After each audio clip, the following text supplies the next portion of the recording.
आज प्रस्तुत है मुंशी प्रेमचंद जी के द्वारा लिखी हुई कहानी नया विवाह। हमारी देह पुरानी है, लेकिन इसमें सदैव नया रक्त दौड़ता रहता है। नए रक्त के प्रवाह पर ही हमारे जीवन का आधार है। पृथ्वी की इस चिरंतन व्यवस्था में ये नयापन उसके एक एक अणु में, एक एक कण में, तार में बसे हुए सुरों की भांति गूंजता रहता है। और ये 100 साल की बुढ़िया आज भी नवेली दुल्हन बनी हुई है।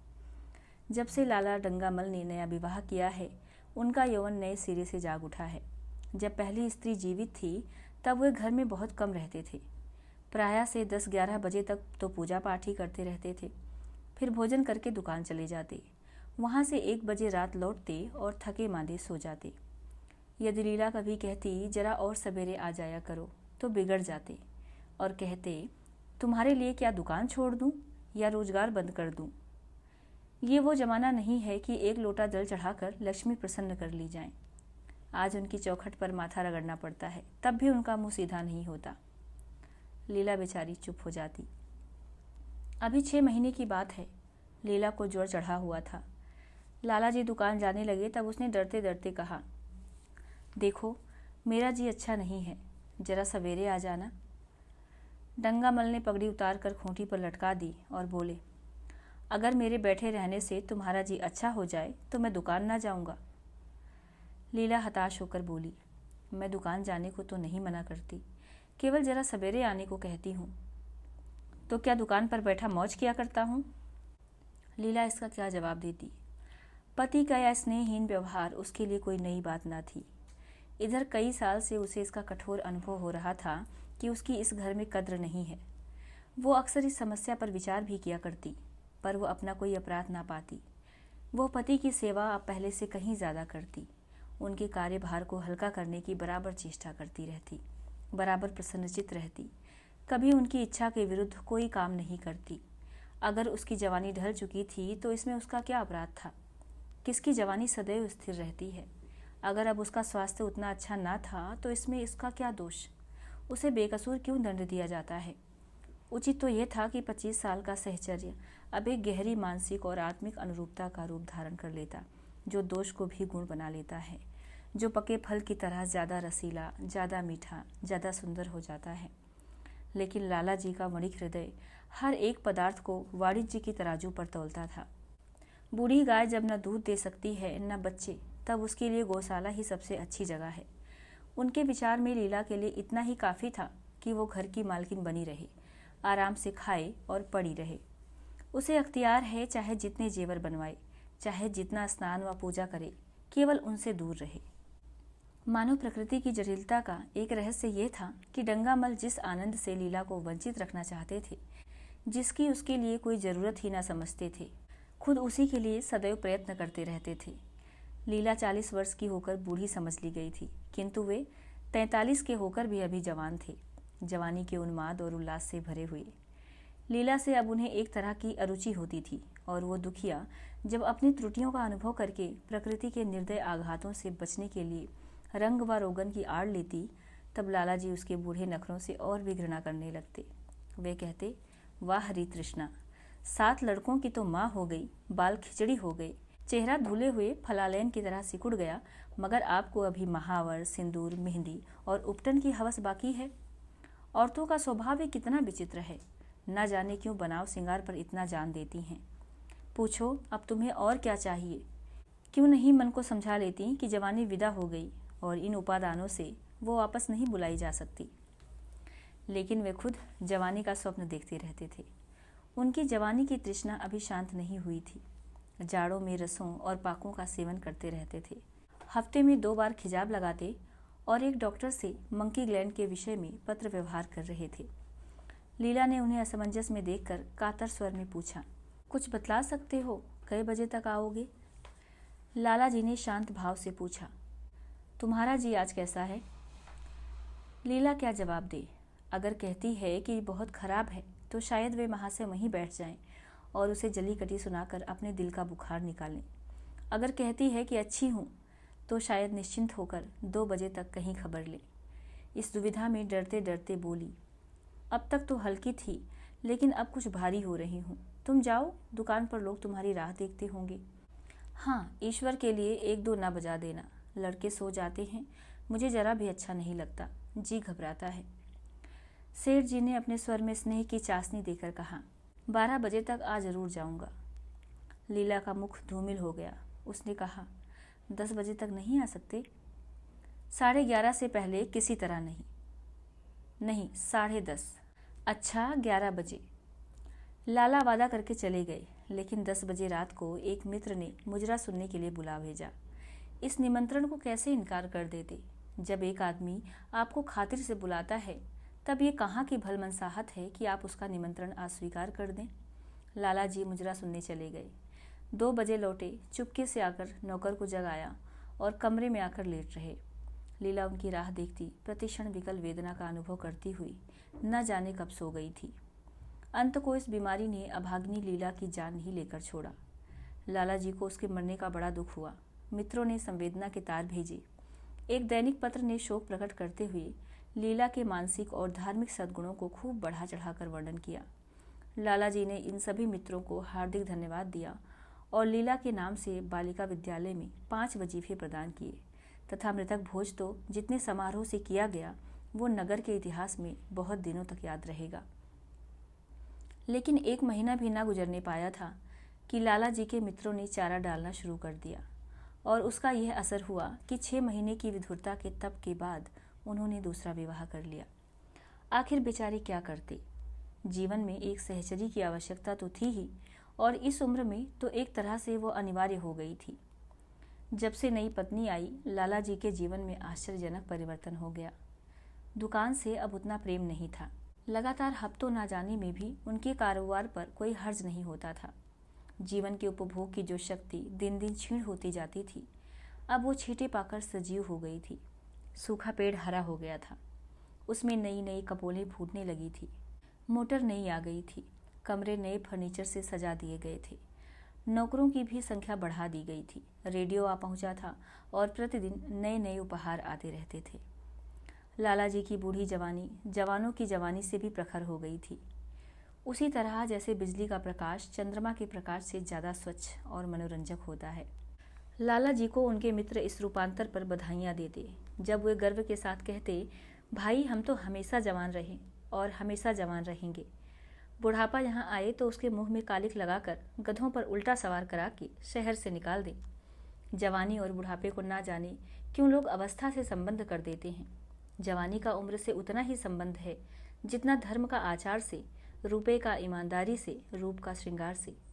आजकल के जवानों को आप जवान कहते हैं, उनकी 1000 जवानियों को अपने 1 घंटे से भी न बदलूंगा। मालूम होता है उनकी जिंदगी में कोई उत्साह ही नहीं, कोई शौक नहीं। जीवन क्या है? गले में पड़ा हुआ एक ढोल है। यही शब्द घटा बढ़ाकर वे आशा के हृदय पटल पर अंकित करते रहे थे। उससे बराबर सिनेमा, थिएटर और दरिया की सैर के लिए आग्रह करते रहते, लेकिन आशा को न जाने क्यों इन बातों में ज़रा भी रुचि न थी। वो जाती तो थी, मगर बहुत टाल टूट करने के बाद। एक दिन लाला जी ने आकर कहा, चलो आज बजरे पर दरिया की सैर करें। वर्षा के दिन थे, दरिया चढ़ा हुआ था। मेघमालाएं अंतर्राष्ट्रीय सेनाओं की भांति रंग बिरंगी वर्दियां पहने आकाश में कवायद कर रही थीं।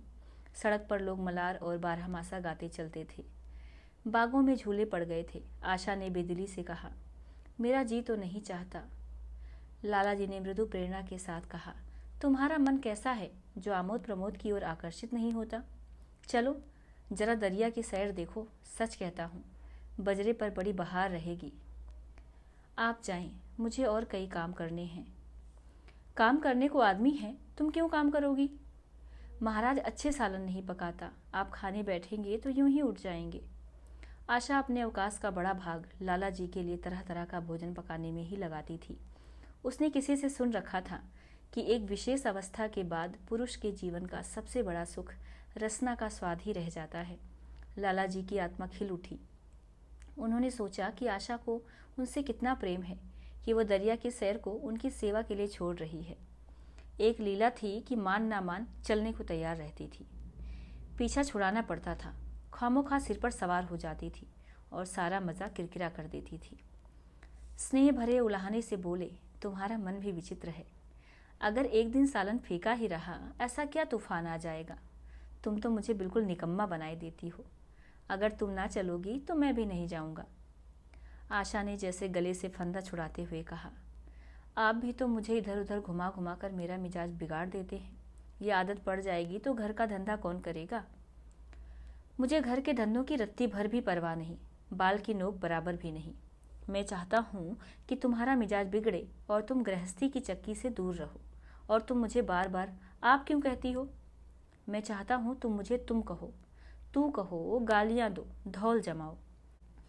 तुम तो मुझे आप कह के जैसे देवता के सिंहासन पर बैठा देती हो। मैं अपने घर में देवता नहीं, चंचल बालक बनना चाहता हूँ। आशा ने मुस्कुराने की चेष्टा करते हुए कहा, भला मैं आपको तुम कहूँगी। तुम बराबर वालों को कहा जाता है कि बड़ों को। मुनीम ने 1 लाख के घाटे की खबर सुनाई होती तो भी शायद लाला जी को इतना दुख ना होता जितना आशा के इन कठोर शब्दों से हुआ। उनका सारा उत्साह, सारा उल्लास जैसे ठंडा पड़ गया। सिर पर बाकी रखी हुई फूलदार टोपी, गले में पड़ी हुई जोगिए रंग की चुन्नी और रेशमी चादर, वो तंजेब का बेलदार कुर्ता जिसमें सोने के बटन लगे हुए थे, ये सारा ठाठ कैसे उन्हें हास्यजनक जान पड़ने लगा, जैसे वो सारा नशा किसी मंत्र से उतर गया हो।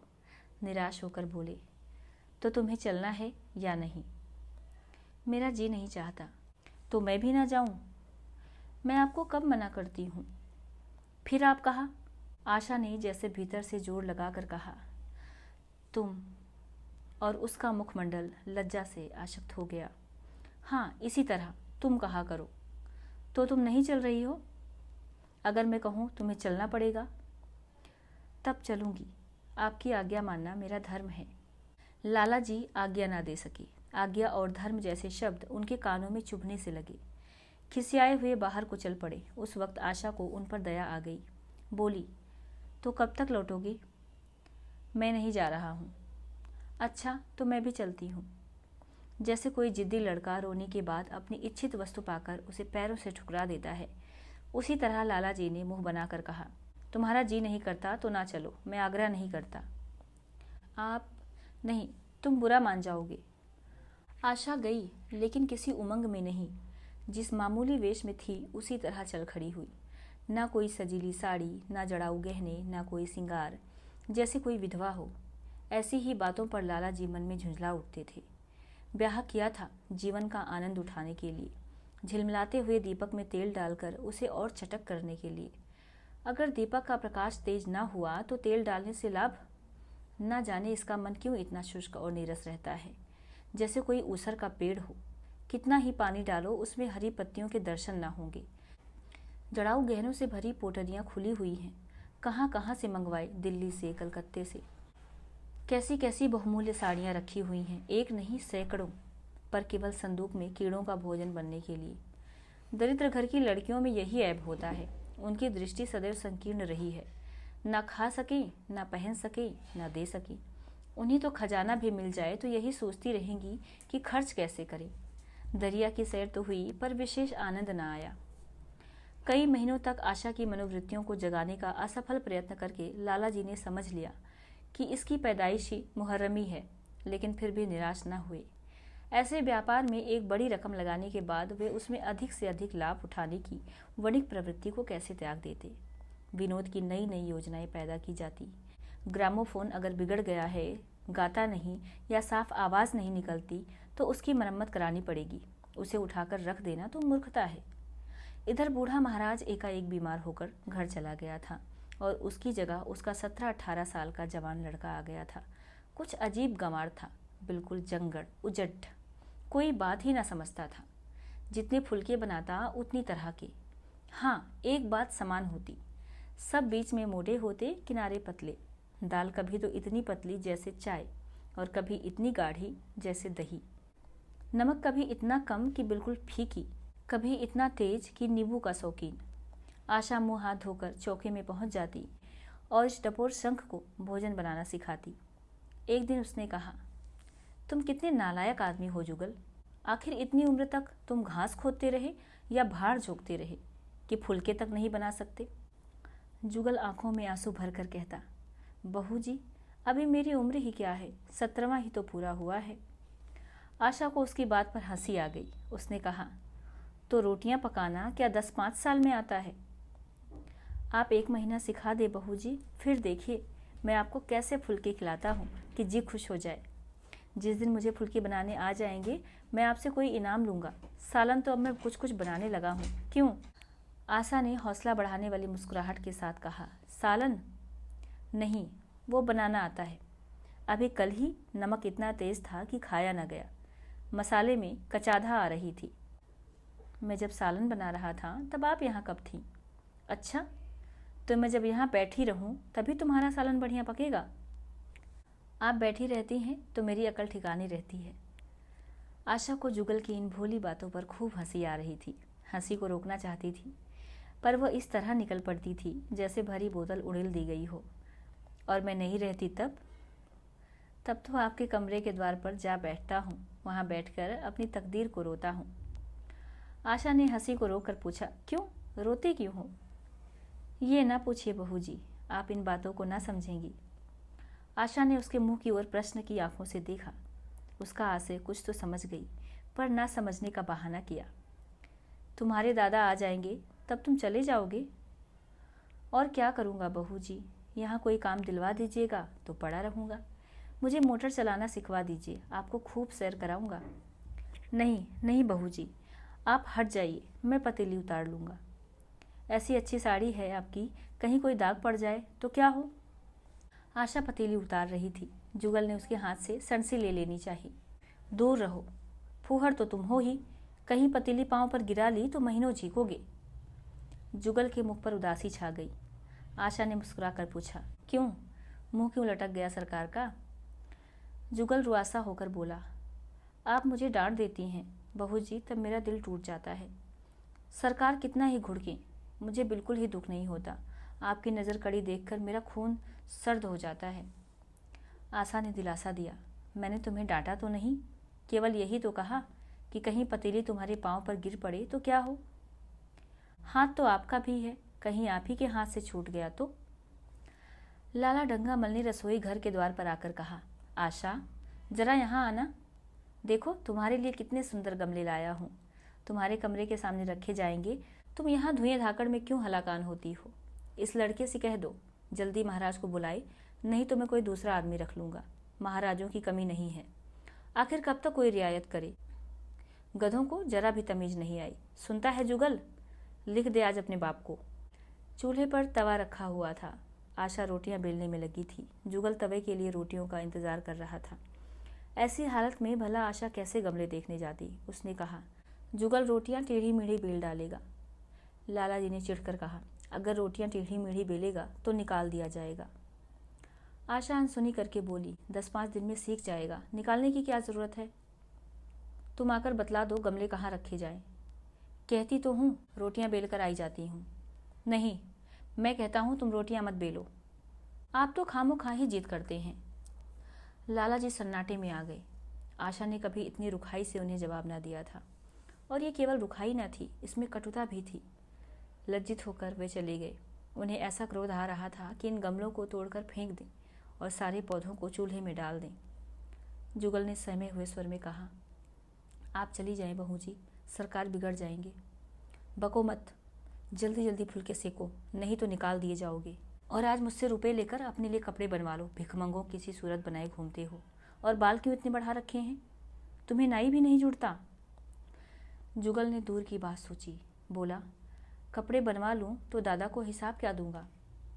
अरे पागल, मैं हिसाब में नहीं देने कहती, मुझसे ले जाना। जुगल काहिलपन की हंसी हंसा, आप बनवाएंगी तो अच्छे कपड़े लूँगा, खद्दर के मलमल का कुर्ता, खद्दर की धोती, रेशमी चादर, अच्छा सा चप्पल। आशा ने मीठी मुस्कान से कहा, और अगर अपने दाम से बनवाने पड़े तो? तब कपड़े ही क्यों बनवाऊँगा? बड़े चालाक हो तुम। जुगल ने अपनी बुद्धिमत्ता का प्रदर्शन किया। आदमी अपने घर में सूखी रोटियां खाकर सो रहता है, लेकिन दावत में तो अच्छे अच्छे पकवान ही खाता है। वहाँ भी यदि रूखी रोटियां मिले तो वो दावत में जाए ही नहीं। ये सब मैं नहीं जानती। एक गाढ़े का कुर्ता बनवा लो और एक टोपी ले लो, हजामत के लिए 2 आने पैसे ऊपर से ले लो। जुगल ने मान करके कहा, रहने दीजिए, मैं नहीं लेता। अच्छे कपड़े पहनकर निकलूंगा तब तो आपकी याद आवेगी। सड़ियल कपड़े पहनकर तो और जी जलेगा। तुम स्वार्थी हो, मुफ्त के कपड़े लोगे और साथ ही बढ़िया भी। जब यहाँ से जाने लगूँ तब आप मुझे अपना एक चित्र दीजिएगा। अच्छा, मेरा चित्र लेकर क्या करोगे? अपनी कोठरी में लगाऊंगा और नित्य देखा करूंगा। बस वही साड़ी पहनकर खिंचवाना जो कल पहनी थी, और वही मोतियों की माला भी हो। मुझे नंगी नंगी सूरत अच्छी नहीं लगती। आपके पास तो बहुत गहने होंगे, आप पहनती क्यों नहीं? तो तुम्हें गहने अच्छे लगते हैं? बहुत। लाला जी ने फिर आकर जलते हुए मन से कहा, अभी तक तुम्हारी रोटियां नहीं पकी जुगल। अगर कल से तूने अपने आप अच्छी रोटियां ना पकाई तो मैं तुझे निकाल दूंगा। आशा ने तुरंत हाथ मुंह धोया और बड़े प्रसन्न मन से लाला जी के साथ गमले देखने चली। इस समय उसकी छवि में प्रफुल्लता की रौनक थी, बातों में भी जैसे शक्कर घुली हुई थी। लाला जी का सारा खिसियानापन मिट गया। उसने गमलों को मुग्ध आंखों से देखा। उसने कहा, मैं इनमें से कोई गमला न जाने दूंगी, सब मेरे कमरे के सामने रखवाना। सब। कितने सुंदर पौधे हैं। वाह, इनके हिंदी नाम भी मुझे बतला देना। लाला जी ने छेड़ा, सब गमले क्या करोगी? 10-5 पसंद कर लो, शेष मैं बाहर रखवा दूंगा। जी नहीं, मैं एक भी ना छोड़ूंगी, सब यहीं रखे जाएंगे। बड़ी लालचीन हो तुम। लालचीन ही सही, मैं आपको एक भी ना दूंगी। 2-4 तो दे दो, इतनी मेहनत से लाया हूँ। जी नहीं, इनमें से एक भी ना मिलेगा। दूसरे दिन आशा ने अपने को आभूषण से खूब सजाया और फिरोजी साड़ी पहनकर निकली। तब लाला जी की आंखों में ज्योति आ गई। समझे, अवश्य ही अब उनके प्रेम का जादू कुछ कुछ चल रहा है। नहीं तो उनके बार बार के आग्रह करने पर भी, बार बार याचना करने पर भी उसने कोई आभूषण न पहना था। कभी कभी मोतियों का हार गले में डाल लेती थी, वो भी ऊपरी मन से। आज वो आभूषणों से अलंकृत होकर फूली नहीं समाती, इतराई जाती है, मानो कहती हो, देखो मैं कितनी सुंदर हूँ। पहले जो बंद कली थी वो आज खिल गई थी। लाला जी पर घड़ों नशा चढ़ा हुआ था। वे चाहते थे उनके मित्र और बंधु वर्ग आकर इस सोने की रानी के दर्शनों से अपनी आंखें ठंडी करें, देखें कि वो कितनी सुखी, संतुष्ट और प्रसन्न है। जिन विद्रोहियों ने विवाह के समय तरह तरह की शंकाएं की थी, वे आंखें खोलकर देखें कि डंगामल कितना सुखी है। विश्वास, अनुराग और अनुभव ने चमत्कार किया है। उन्होंने प्रस्ताव किया, चलो कहीं घूम आए, बड़ी मज़ेदार हवा चल रही है। आशा इस वक्त कैसे जा सकती थी? अभी उसे रसोई में जाना था। वहाँ से कहीं 12-1 बजे फुर्सत मिलेगी, फिर घर के दूसरे धंधे सिर पर सवार हो जाएंगे। सैर सपाटे के पीछे क्या घर चौपट कर दे? सेठ जी ने उसका हाथ पकड़ लिया और कहा, नहीं, आज मैं तुम्हें रसोई में न जाने दूंगा। महाराज के किए कुछ ना होगा तो आज उसकी शामत भी आ जाएगी। आशा के मुख पर से वो प्रफुल्लता जाती रही, मन भी उदास हो गया। एक सोफे पर लेट कर बोली, आज ना जाने क्यों कलेजे में मीठा मीठा दर्द हो रहा है। ऐसा दर्द कभी नहीं होता था। सेठ जी घबरा उठे, ये दर्द कब से हो रहा है? हो तो रहा है रात से ही, लेकिन अभी कुछ कम हो गया था, अब फिर होने लगा है। रह रह कर जैसे चुभन हो जाती है। सेठ जी एक बात सोचकर दिल ही दिल में फूल उठे। अब ये गोलियां रंग ला रही हैं। राजवैद्य जी ने कहा था कि जरा सोच समझकर इनका सेवन कीजिएगा। क्यों ना हो, खानदानी वैद्य हैं। इनके बाप बनारस के महाराज के चिकित्सक थे। पुराने और परीक्षित नुस्खे हैं इनके पास। उन्होंने कहा, तो रात से ही दर्द हो रहा है? तुमने मुझसे कहा नहीं, नहीं तो वैद्य जी के यहाँ से दवा मंगाता। मैंने समझा था आप अच्छा हो जाएगा, मगर अब बढ़ रहा है। कहाँ दर्द हो रहा है, जरा देखूं, कुछ सूजन तो नहीं है? सेठ जी ने आशा के आंचल की तरफ हाथ बढ़ाया। आशा ने शर्मा कर सिर झुका लिया। उसने कहा, ये तुम्हारी शरारत मुझे अच्छी नहीं लगती। मैं अपनी जान से मरती हूँ, तुम्हें हंसी सूझती है। जाकर कोई दवा ला दो। सेठ जी अपने पुंसत्व का यह डिप्लोमा पाकर उससे कहीं ज़्यादा प्रसन्न हुए जितना राय बहादुरी पाकर होते। इस विजय का डंका पीटे बिना उन्हें कैसे चैन आ सकता था? जो लोग उनके विवाह के विषय में द्वेष में टिप्पणियां कर रहे थे, उन्हें नीचा दिखाने का कितना अच्छा अवसर हाथ आया है, और इतनी जल्दी। पहले पंडित भोलानाथ के पास गए और भाग्य ठोंक कर बोले, भाई मैं तो बड़ी विपत्ति में फंस गया। कल से उनके कलेजे में दर्द हो रहा है। कुछ बुद्धि काम नहीं करती। कहती है ऐसा दर्द पहले कभी नहीं हुआ था। भोलानाथ ने कुछ बहुत हमदर्दी न दिखाई। सेठ जी यहाँ से उठकर अपने दूसरे मित्र लाला फागमल के पास पहुँचे और उनसे भी लगभग इन्हीं शब्दों में ये शोक संवाद कहा। फागमल बड़ा सोहदा था, मुस्कुरा कर बोला, मुझे तो आपकी शरारत मालूम होती है। सेठ जी की बाछें खिल गई। उन्होंने कहा, मैं अपना दुख सुना रहा हूँ और तुम्हें दिल लगी सूझती है। जरा भी आदमियत तुम में नहीं है। मैं दिल लगी नहीं कर रहा हूँ, इसमें दिल लगी की क्या बात है।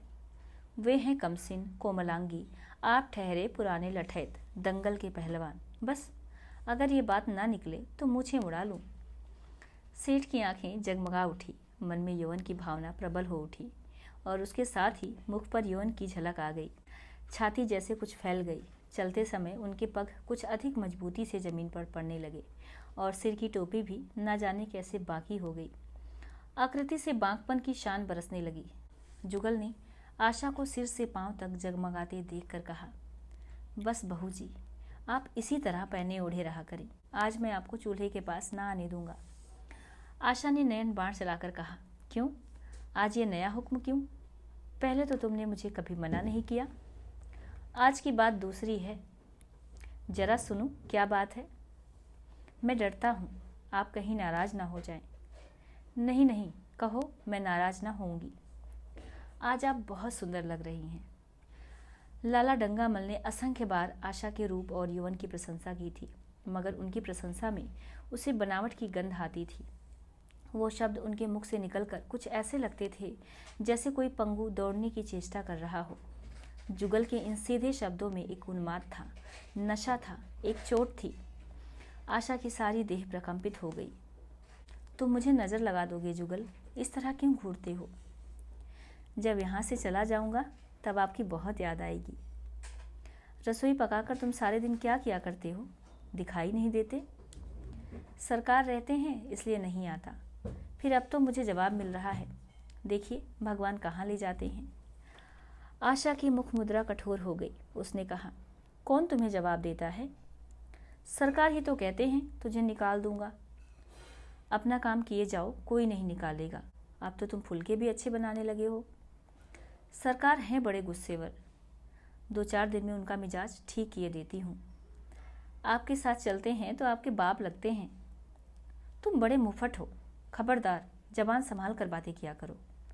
किंतु अप्रसन्नता का ये झीना आवरण उनके मनोरहस्य को ना छिपा सका।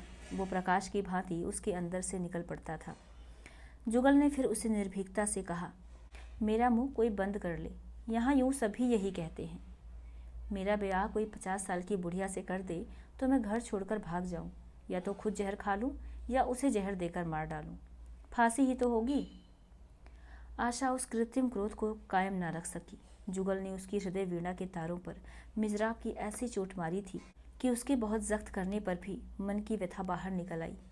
उसने कहा, भाग्य भी तो कोई वस्तु है। ऐसा भाग्य जाए भाड़ में।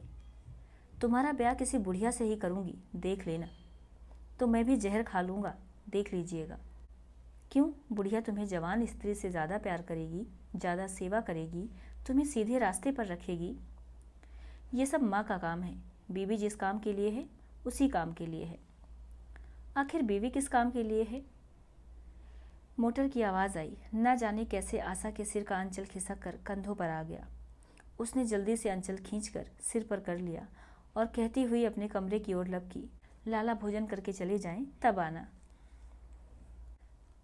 साथियों, ये थी कहानी नया विवाह। उम्मीद है प्रस्तुति आपको पसंद आई होगी। इस तरह की और भी कहानियाँ सुनने के लिए आप चैनल को सब्सक्राइब करें, वीडियो को लाइक करें और अपने दोस्तों को भी शेयर करें। बहुत बहुत धन्यवाद।